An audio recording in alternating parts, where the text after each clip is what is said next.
2, 3. There you have it, ladies and gentlemen, our Albay Vice Minister photo.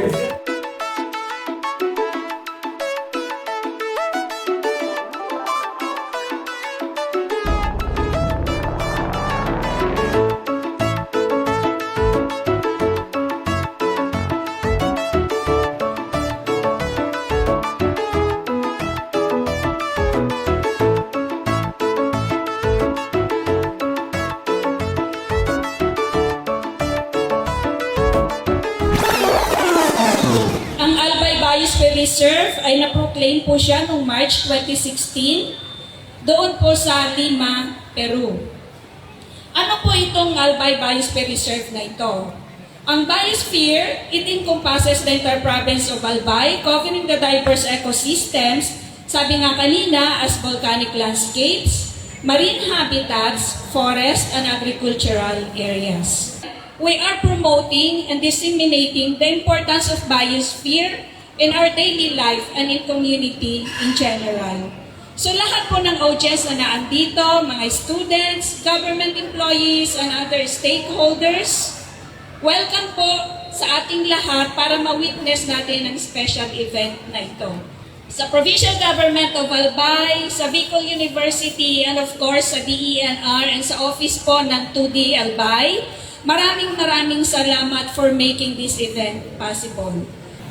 This event is made possible by Albay Biosphere Reserve Management, Council in partnership with PTCAO, Provincial Tourism and Cultural Affairs Office, Department of Environment and Natural Resources, Region 5 and Bicol University.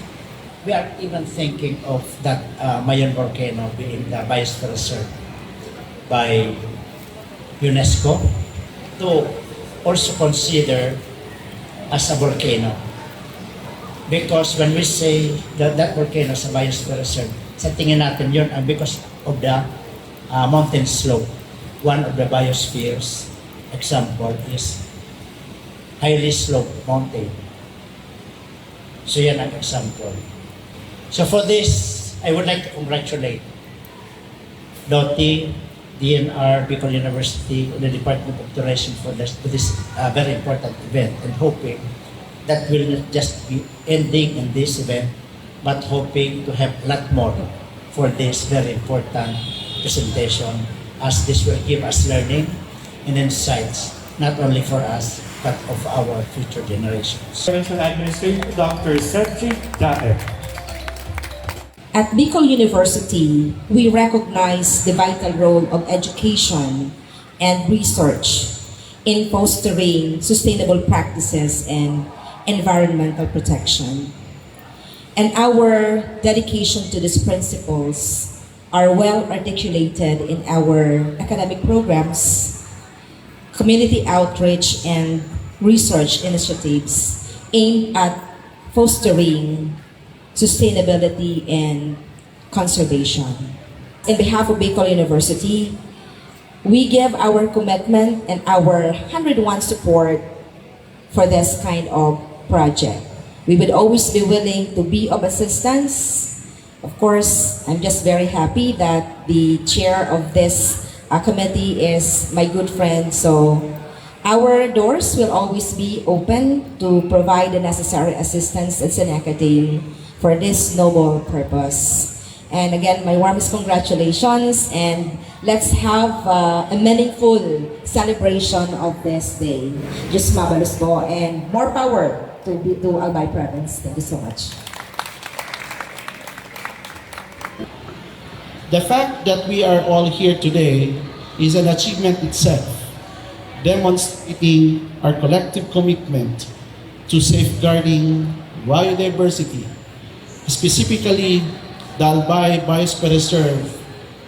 Our beloved province is blessed with rich biodiversity. Hence, our efforts for its protection is all the more critical. ABR, or Albay Biosphere Reserve, is one of the 3 biosphere reserves, as mentioned a while ago, in our country, recognized by the United Nations as a prime model of sustainable development and biodiversity. Natural heritage is not just a source of pride, but also a responsibility we must all share.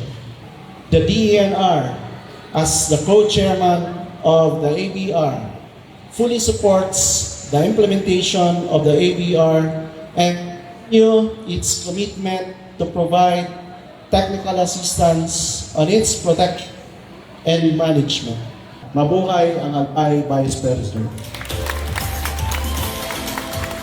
Last March 19, 2016, when Congressman Joey Sarte Salceda was the former governor of the Albay provincial government, the United Nations Educational, Scientific, and Cultural Organization, or UNESCO, declared in Lima, Peru, the whole province of Albay as the third biosphere reserve in the Philippines. Joining two other biosphere reserves in the Philippines, namely Puerto Galera, declared in 1977, and Palawan, which was also declared in year 1990. The said declaration is considered as one of the country's modest contribution to the intergenerational transfer of resources to the future of the Philippines and the future of everyone in terms of sustainable development as way of life and sustainable fishing, agriculture, and tourism. Albay Province is now considered as a Science for Sustainability support site, places that are considered as learning sites for sustainable development issues. As what we all know, biosphere reserves are areas of terrestrial and coastal ecosystem promoting solutions to reconcile the conservation of biodiversity with its sustainable use. Biosphere reserves serve in some ways as living laboratories for testing out and demonstrating integrated management of land, water, and biodiversity. As the 2nd District representative of the 2nd District of Albay, I led the initiative in partnership with DENR Central Office, Biodiversity Management Bureau, or the BMB, the DENR Regional Office 5, and the Penro Albay for the establishment of the Albay Biosphere Reserve Research and Development Center, or the ABRRDC in Magnito, Albay, as part of the compliant for the UNESCO declaration of the province of Albay as Man and Biosphere Reserve. The Albay Biosphere Reserve Research and Development Center, or ABRRDC in Magnito, Albay, was inaugurated last January 31, 2023. And the main objectives for the establishment of ABRRDC are identified as follows. First, it is to establish a scientific base or database for enhancing the relationship between people and the environment. Second, it is to develop the basis within the natural and social sciences for the sustainable use and conservation of biological diversity.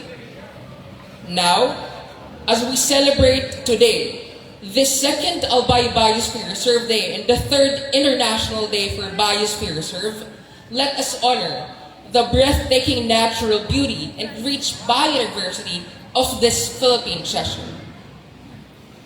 Let us recognize the tireless efforts of conservationists, local communities, and authorities who protect and preserve this precious reserve for future generations.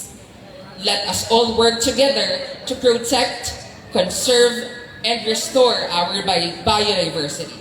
Thank you very much, and happy Albay Biosphere Reserve Day. Once again, the officer in charge of the Albay 2nd District, Mr. John Mark Imperial. 1, 2, 3!